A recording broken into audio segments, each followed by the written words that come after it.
Terkasih di dalam Tuhan Yesus Kristus, kita bersyukur kepada Tuhan yang dimana saat ini telah mengumpulkan kita dalam kasih dan anugerahnya untuk memulai sidang tahunan Persekutuan Perempuan Gereja Protestan Indonesia Timur di tempat ini atau di Jemaat Ampaloto. Sungguh satu kehormatan, kebanggaan, dan sukacita, sebab ketika perempuan Tuhan berkumpul, di situ banyak hal besar dapat terjadi, sebab kita ini sebagai perempuan adalah pilar dalam keluarga, jemaat, bahkan di dalam masyarakat. Hari ini kita berkumpul dalam kasih dan terang firman Tuhan untuk membuka sidang tahunan PUR1. Karena itu, mari kita merenungkan firman Tuhan yang telah kita baca bersama-sama saat ini dengan tema berhikmat dalam Tuhan, bijak menghadapi tantangan zaman. Berhikmat dalam Tuhan, bijak menghadapi tantangan zaman. Tema ini saya salin dari tema persidangan kita tahun ini. Dan mengapa saya mengangkat tema ini, saya salin dari tema persidangan saat ini, sebab saya sangat tertarik dan bahkan sangat menantang buat saya, khususnya di dalam menghadapi dunia modern saat ini. Dalam dunia yang terus berubah dengan tantangan moral, keluarga, sosial, dan digital yang semakin kompleks,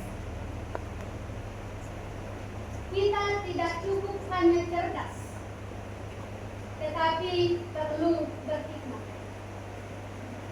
Dan hikmat sejati itu hanya berasal dari Tuhan.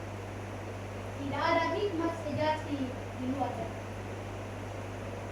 Nah, karena itu, mari kita menyelami Amsal pasal 9 ayat 1 sampai 8 ini, di mana di dalam perikop ini terdapat dua suara yang menundang, yaitu hikmat dan kebodohan. Dua jalan, dua pilihan hidup yang masing-masing menundang. Ayat 1 sampai ayat 6, di situ hikmat membangun rumahmu. Hikmat dalam bagian ini digambarkan seperti seorang perempuan yang membangun rumahnya dengan kokoh, atau bahasa kita matoro. Ia menyiapkan pesta, menyembelih ternak, mencampur anggur, dan mengundang orang-orang yang tak berpengalaman untuk datang dan menerima pengertian. Ini adalah simbol kehidupan yang tetap, terbuka, dan penuh kasih.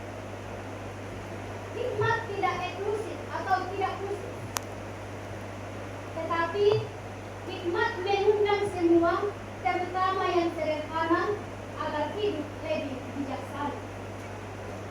Lalu ayat 7 sampai 12, di situ respon terhadap teguran dan nasihat.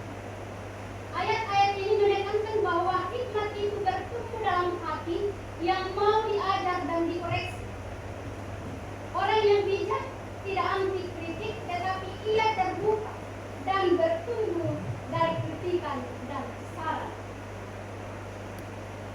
Di dunia sekarang mendorong kita untuk keras kepala, merasa paling benar dan sulit dinasihati. Tetapi perempuan yang berhikmat atau orang-orang yang berhikmat adalah mereka yang rendah hati, yang mencari pengertian, dan yang rela dikoreksi oleh firman Tuhan. Dan selanjutnya ayat 13 sampai 18, ajakan kebodohan. Di akhir pasal ini kita melihat sosok kebodohan digambarkan juga seperti perempuan. Ia juga mengundang orang, tapi mengundang dalam kebinasaan. Ia menawarkan sesuatu yang tampak enak dan mudah, tetapi ujungnya kebinasaan.